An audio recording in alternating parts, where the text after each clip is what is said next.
Ever since India has hit terror camps in Pakistan, an entire machinery, including Pakistani government and global media houses, have dedicatedly whitewashed their terrorists and also openly shown their bias towards propaganda spread by Pakistan. Look at some of these headlines where they called terrorists in Pahalgam militants and armed gunmen. Then it was followed by Operation Sindoor, which according to the same media organizations were military strikes and also led to heavy losses for India. When Pakistan violated ceasefire, it was both the countries violating the ceasefire. Al Jazeera had to be fact-checked by both PIB and the Pakistan government when they claimed that an Indian pilot was captured by Pakistan. Let's now try to trace the history of this fake news machinery. The woman on your screens is Maliha Lodhi, Pakistan's former permanent representative to the United Nations. In 2017, she claimed to offer proof of what she called Indian brutality in Kashmir. But the photo that she showed was of a 17-year-old Palestinian girl taken in Gaza in 2014 by the name of Heidi Levine. This fake campaign was exposed by Indian diplomat Poulomi Tripathi, who showed the actual photograph of Indian Army officer Umair Fayaz killed by terrorists in Kashmir in May that year. Maliha Lodhi had to be removed from her position. Pakistan has been left embarrassed several times since then. Now jailed former Prime Minister Imran Khan tweeted a 7-year-old video of police brutality in Bangladesh in 2013, claiming it to be from a quote-unquote pogrom against Muslims in Uttar Pradesh. He later deleted that tweet after a fact check by the Uttar Pradesh police.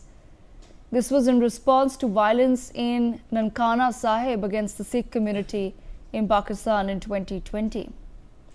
So just when you think that Pakistan perhaps cannot top what it has done in the past 2 weeks with fake news, that's exactly what they end up doing. Pakistan's Foreign Minister Ishaq Dar waved a newspaper and a headline in their parliament claiming praise for the Pakistani Air Force. Let's quickly listen into what he had to say. Obviously, hazam nahi hua.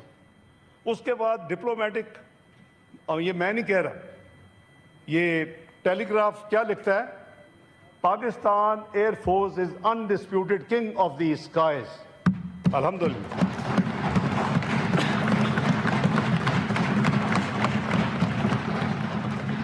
अल्लाह ताला का बहुत शुक्र किया, गुरूर नहीं किया, तकब्बर नहीं किया, बड़ी स्टेटमेंट्स नहीं थी. Imagine, Pakistan's foreign minister has picked up an image of the Daily Telegraph which says Pakistan Air Force, the undisputed king of the sky. Viewers, this was an AI generated image, and this time the foreign minister has not only been fact checked by PIB but by their own newspaper, the Dawn themselves. What's surprising is that foreign media in the world still rely on Pakistan for credible information. Why exactly is this case? Only their editors can explain. But we must have a larger conversation. At the face of it, this is of course funny. The first time you read it, it's funny. The second time you read it, it's funny. Eventually we laugh about it. But what we must realize is that we live today in a day and age of information warfare. Who's ahead in that race? We take that conversation forward. And with me on the broadcast, Adit Kothari, Pathikrit Payne. Joining us also is Professor Madhav Nalapat, and we have with us Ambassador Pradeep Kapoor. I want to begin this conversation with Professor Nalapat. Professor Nalapat, I want to understand from you, your perspective, when we talk about information warfare, are we doing a good enough job at countering certain narratives? Today, it's an Ishaq Dar standing in the parliament and waving an AI-generated image of an Indian newspaper where it just says Pakistan Air Force, the undisputed king of the skies. But you and I both know the sort of misinformation and disinformation, not even through doctored images, which is spread by Pakistan and on behalf of Pakistan. Look, one thing that